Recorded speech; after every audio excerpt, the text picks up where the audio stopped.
میں نے روز الجنہ میں اس پاک دامن مرد اور لڑکی عورت کا نکاح پڑھایا نہ ہوگا۔ آج اگر کسی سے کہو کہ بھائی تم ناچو، میں تمہاری ویڈیو بنا کر سوشل میڈیا پر اپلوڈ کر دوں گا، وہ کہ ہمارا اخلاق اس درجے کا ہونا چاہیے کہ لوگ ہمارے اخلاق کو دیکھ کر اسلام سے محبت کرنا شروع ہو جائیں۔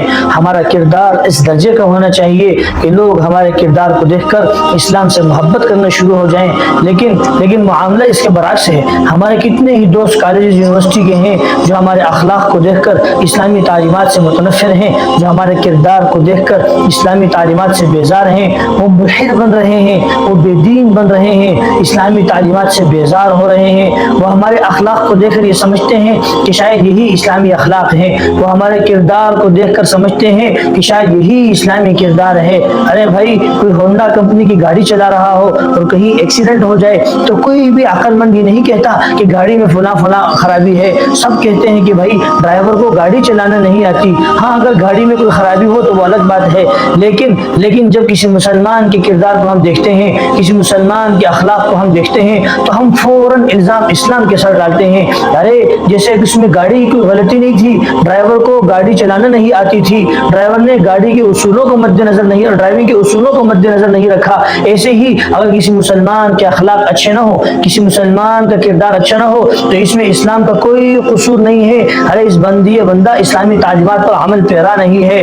تو ہمارے اخلاق ایسے ہونے چاہیے کہ لوگ ہمیں دیکھ کر، چاہے وہ مسلمان ہو چاہے وہ غیر مسلم ہو، اسلام کی طرف کھنچتے چلے آئیں اور لوگ ہمیں دیکھ کر اسلام پر جان دینے والے بن جائیں۔ لیکن معاملہ اس کے الٹ ہے۔ ایک واقعہ یاد آیا، حضرت مولانا خلیل الرحمن سجاد صاحب دامت برکاتہ العالیہ نے بیان کیا، بہت پرانا واقعہ ہے۔ فرمانے لگے، میرا ایک دوست جو عرب تھا لیکن پڑھتا تھا امریکہ کی ایک یونیورسٹی میں، کہا یونیورسٹی کی ایک لڑکی اس کو بہت چاہتی تھی، اس سے بہت پیار کرتی تھی، کبھی کوئی سوال پوچھنے کے بہانے اس کے پاس آ گئی اور بیٹھ گئی، کبھی کسی جواب کو سمجھنے کے بہانے اس کے پاس آ گئی اور بیٹھ گئی، کبھی نوٹس لینے کے بہانے اس کے پاس آ گئی اور بیٹھ گئی۔ غرضے کے مختلف بہانوں سے آتی تھی، لیکن ایک طرف یہ لڑکا تھا کہ آنکھ اٹھا کر بھی اس لڑکی کو دیکھتا نہیں تھا۔ وہ لڑکی اپنی اس کو بےعزتی سمجھتی تھی۔ بالآخر اس نے اپنے ہاسٹل کے وارڈن سے شکایت کی، وہ بھی ایک فیمیل تھی، کہ میں اس لڑکے کی طرف اتنا جو ہے میرا رجحان ہے، میں اس سے اتنا پیار کرتی ہوں وغیرہ وغیرہ، لیکن ایک یہ ہے کہ میری طرف آنکھ اٹھا کر بھی نہیں دیکھتا۔ وارڈن نے اس لڑکے کو بلایا اور اس سے کہا کہ کیا مسئلہ ہے، کیا شکایت ہے تمہیں؟ انہوں نے کہا کہ مجھے کوئی شکایت نہیں ہے، لیکن میں ایک مسلمان ہوں اور ہماری اسلامی تعلیمات میں عورت کا بہت مقام اور مرتبہ ہے۔ ہم ہر عورت کو اپنی بہن کی طرح دیکھتے ہیں، ہم ہر لڑکی کو اپنی بہن کی طرح دیکھتے ہیں، میں اسے عزت دیتا ہوں، مجھے اس سے کوئی شکایت نہیں ہے۔ یہ جو میں آنکھ اٹھا کر اس کی طرف نہیں دیکھتا، یہ اس وجہ سے نہیں کہ مجھے اس سے کوئی شکایت ہے، بلکہ یہ ہماری تعلیمات ہیں۔ تو کہا وارڈن نے مجھے سمجھانے کی بجائے اسی لڑکی کو سمجھا دیا کہ ہاسٹل میں اور بہت سارے لڑکے ہیں، کسی اور سے دوستی لگا لو، جس کو چاہو پسند کر لو، لیکن اس کو چھوڑ دو۔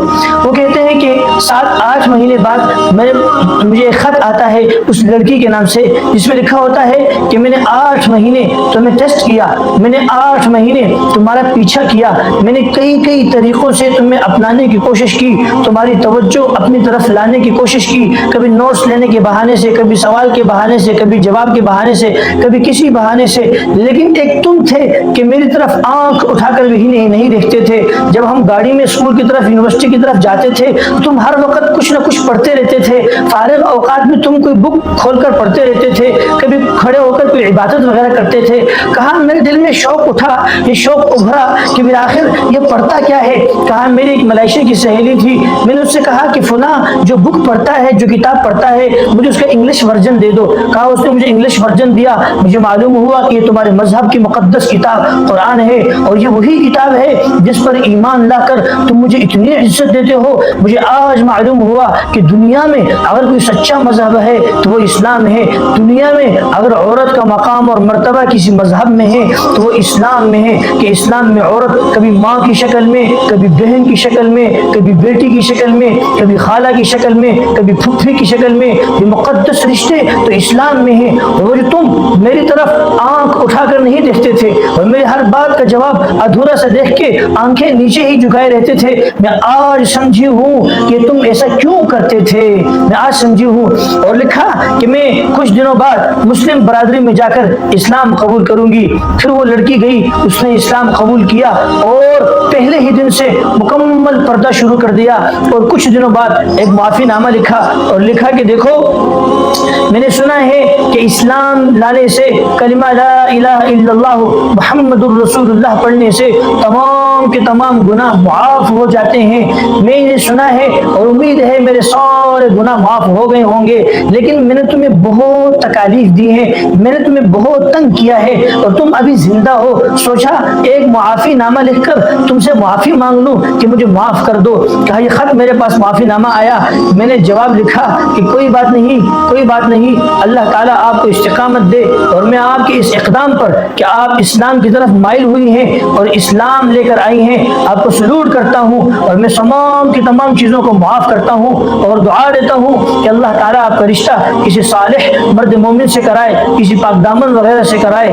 کہا میں نے معافی نامہ لکھا، اور کا جواب دوبارہ آیا کہ جو دعائیں تم نے لکھی ہیں یہ ساری باتیں تم ہی میں پائی جاتی ہیں، اگر ہم آپس میں شادی کر لیں۔ تو میں نے جواب لکھا کہ ٹھیک ہے، میں اپنے والدین سے مشورہ کر لیتا ہوں، لیکن میں چاہتا ہوں کہ میں ایک عرب ہوں تو میری ہمیشہ سے خواہش رہی ہے کہ میرا نکاح مدینہ میں ہو۔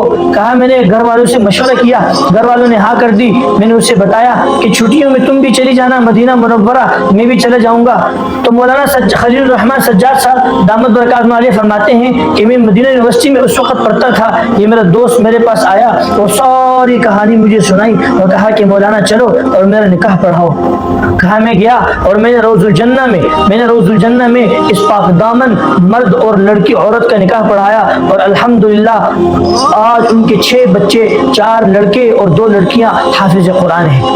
یہ ہے مسلمان کا اخلاق، یہ ہے مسلمان کا کردار۔ یہ تو ایک فرد کا اخلاق تھا کہ جس نے ایک لڑکی کو جو زندگی سالہائے سال کفر پر چل رہی تھی، اس کے اخلاق نے، اس کے کردار نے اسے ایسا متاثر کیا کہ وہ اسلام کی طرف راغب ہو گئی اور وہ اسلام لے آئی۔ اور ایک طرف ہم ہیں کہ ہمارے کردار نے، ہمارے اخلاق نے لوگوں کو اسلام سے متنفر کر دیا ہے۔ لوگ سمجھتے ہیں کہ شاید یہ اسلام ہے، لوگ سمجھتے ہیں کہ شاید یہ اسلام کی تعلیمات ہیں، حالانکہ ایسا نہیں ہے، وہ ہمارا اپنا کیا کرایا ہے۔ اسلامی تعلیمات میں کہیں پر بھی بد اخلاقی نہیں ہے، بد کرداری نہیں ہے، ایک سے سب کچھ، ان میں سے کچھ بھی اسلام میں نہیں ہے۔ تو اسی لیے ہمیں اپنا اخلاق اچھا بنانا ہوگا، ہمیں ایک پکا مسلمان بننا ہوگا۔ پھر فرمانے لگے ارے ہمیں مسلمان بائی چانس نہیں بننا کہ بس ہم مسلمان ہیں، باپ دادا مسلمان تھے، ہمیں مسلمان بننا ہے بائی چوائس کہ ہم نے اسلام کا انتخاب کیا ہے، ہمیں اسلام پر قلبی اطمینان ہے، ہمیں اسلام پر کوئی شک اور کوئی تردد نہیں ہے، تو ہمارے اخلاق ایسے ہونے چاہیے۔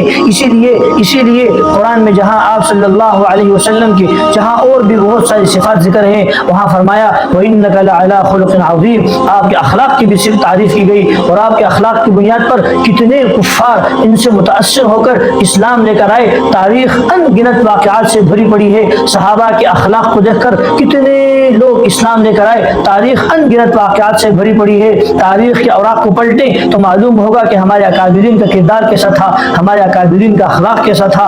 وہ کفار جو ہے ان پر رشک کرتے تھے، ارے اسلام تو ایسا مذہب ہے، اسلام تو ایسا ہے، لیکن ایک طرف ہم ہیں کہ ہمارے ہاں ملاوٹ کرنا، ہمارے ہاں دھوکہ دینا، ہمارے ہاں جھوٹ بولنا، ہمارے ہاں غیبت کرنا، اس کو فخر سمجھا جاتا ہے، اس کو گناہ سمجھا ہی نہیں جاتا ہے۔ تو اسی لیے ہمارے اپنے اخلاق کو اچھا کرنا ہوگا۔ آج اگر کسی سے کہو کہ بھائی تم ناچو، میں تمہاری ویڈیو بنا کر سوشل میڈیا پر اپلوڈ کر دوں گا، وہ کہتا ہے میں نہیں ناچتا، اسی لیے یہ میرے باپ کے چہرے پر ایک داغ ہے، یہ میری والدہ کے چہرے پر ایک داغ بنے گا، میں ایک اچھے خاندان سے تعلق رکھتا ہوں، میرے خاندان کی بدنامی ہو جائے گی۔ ہمیں نہ ناچ کر اپنے خاندان کی تو فکر پڑی ہے، اپنے والدین کی تو فکر پڑی ہے، لیکن جو ہمارے اخلاق کی وجہ سے، جو ہمارے کردار کی وجہ سے یہ لوگ اسلام سے متنفر ہو رہے ہیں، بیزار ہو رہے ہیں، ہمیں اسلام کی فکر نہیں ہے، ہمیں اسلام کی بھی فکر کرنی چاہیے، اپنے اخلاق اور اپنے کردار پر گہری نظر رکھنی چاہیے کہ کہیں میرے کسی قول و فعل سے ایسا تو نہیں ہے کہ کوئی شخص متنفر اور بیزار ہو جائے۔ تو اللہ تعالیٰ سے دعا ہے اللہ تعالیٰ ہمیں دین کی صحیح سمجھ عطا فرمائے، اللہ تعالیٰ ہمیں رسول اللہ صلی اللہ علیہ وسلم کی اسوہ حسنہ پر چلنے کی توفیق نصیب فرمائے، آمین۔ السلام ورحمۃ اللہ وبرکاتہ۔